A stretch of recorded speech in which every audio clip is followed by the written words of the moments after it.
Një investim me objekt për mirësimin e banesave ekzistuese për komunitetet e varfra të pafavorizuara i realizuar nga Bashkia e Selenisës me 80% financim nga buxheti i shtetit dhe 20% nga fondet vendore ka nxjerrë në pa njësër probleme serioze në zbatimin e kontratës si dhe në cilësinë e punimeve.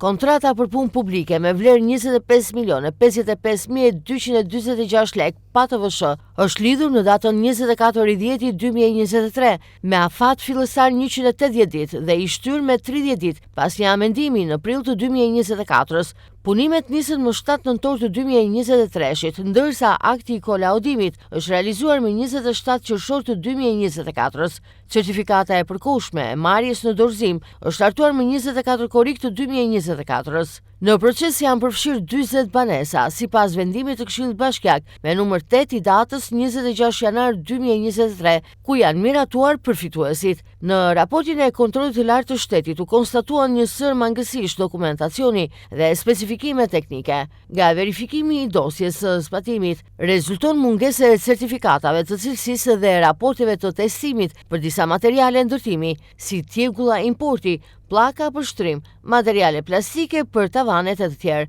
në kundërshtim me kërkesat. Gjithashtu mungon një projekt i konsoliduar zbatimi me detaje të qarta për çdo banesë, si dhe specifikime teknike të plota për materialet dhe proceset e punës. Dokumentacioni është kufizuar kryesisht në planimetri, pa përshkrime të detajuara teknike, çka përbën edhe mangësinë që në fazën e tenderimit. Në dosje mungon pashtu edhe leja e ndërtimit për merremetimin dhe riparimin e banesave. Një tjetër shkelje e rëndë është zbuluar nga kontrolli i lartë i shtetit në Bashkinë Selenisë, ku bëhet fjalë për ndryshime fondesh pa vendime të Këshillit Bashkiak. 2 qytetarë kanë refuzuar konstruksionin e banesës së tyre. Megjithatë, fondet e parashikuara për këto 2 banesa në vlerën e 706.141 lekëve dhe 917.745 lekëve janë rishpërndar në 20 banesa të tjera, duke rritur vlerën e investimit për to. Megjithatë, ky ndryshim nuk i është nënshtruar miratimit të Këshillit Bashkiak, megjithse përfituesit fillestar ishin miratuar me vendim të këtij organi.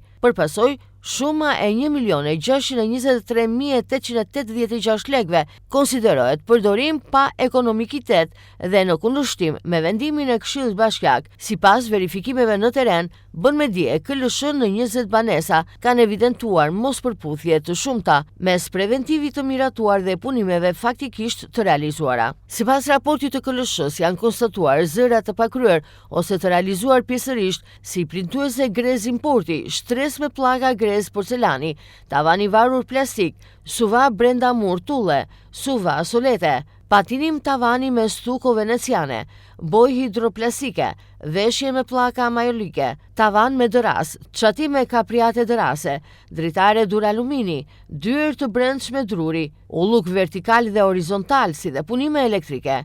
Në total, diferenca në volum të parealizuara llogaritet në 2.320.900 lek. Kjo shumë përbën shkelje me efekte financiare, si dhe dëm ekonomik për buxhetin e shtetit dhe të Bashkisë së Selenisës.